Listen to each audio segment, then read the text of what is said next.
नमस्कार, स्वागत है आपका देश की बेटियों को समर्पित हमारी इस खास पेशकश में। मैं हूं आपके साथ मीना शर्मा।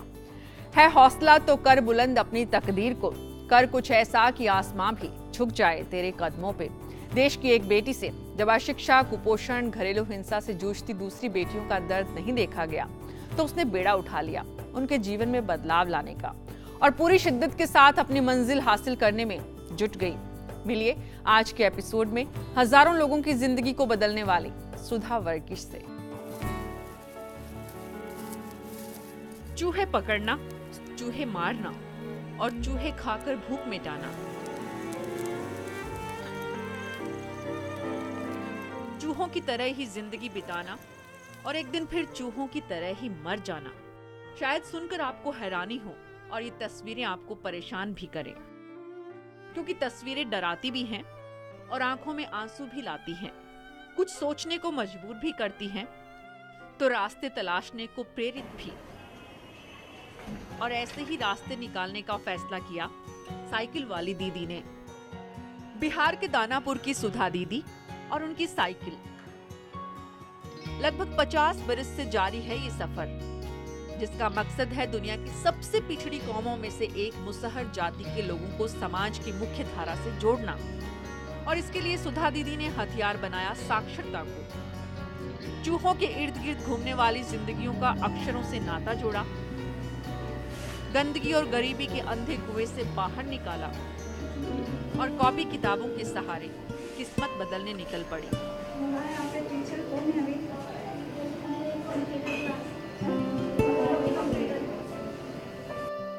अपने पैरों पर खड़े होने और सिर उठाकर चलने की इस लड़ाई की शुरुआत 1965 में हुई। तब सुधा महज 16 बरस की थी। जिस उम्र में दूसरे लड़के लड़कियां हसीन सपने बुन रहे होते हैं, उस उम्र में केरल के कोट्टयम के एक समृद्ध परिवार में जन्मी सुधा बिहार चली आई। सिस्टर्स ऑफ नॉत्र डेम संस्था से जुड़ी सुधा ने मुसहरों की मदद के लिए हाथ बढ़ाए और फिर दानापुर के जनसौत गांव को अपना केंद्र बनाया। लेकिन मंजिल तक पहुंचने की तड़प ने कई कड़वी सच्चाइयों से भी दो चार कराया। अभी बढ़िया से पढ़ना है। 21 साल तक मुसहरों के टोले में रही। शिक्षा के साथ साथ स्वच्छता, कुष्ठ रोगियों का इलाज, कुपोषण, नशा मुक्ति और घरेलू हिंसा जैसे मुद्दों पर काम किया। कोई भी काम के लिए खोज होता है उनको। लेकिन शिक्षा के क्षेत्र में एक कसक रह गई। निराशा हुई सरकारी कामकाज से। लाख कोशिशों के बावजूद कई बच्चियों ने हाथ में पेंसिल नहीं थामी, लेकिन ये बेटी रुकी नहीं। कूड़ा घर और भीख को छोड़कर स्कूल और गर्ल्स हॉस्टल को मंदिर की तरह पूजा। पढ़ाई के साथ साथ आत्मरक्षा के लिए मार्शल आर्ट सीखी और विदेशों तक परचम लहराया। गूंज देश की राजधानी दिल्ली तक पहुंची। सुधा के संघर्ष को सराहा गया और 2006 में राष्ट्रपति ने पद्मश्री से सम्मानित किया। लेकिन इस बेटी को पीड़ा है कि आज भी ज्यादातर दलित बदतर हालात में जीने को मजबूर है। इसीलिए नारी गुंजन का जिम्मा संभाल रही सुधा इस लड़ाई में जुटने के लिए लोगों से अपील कर रही है।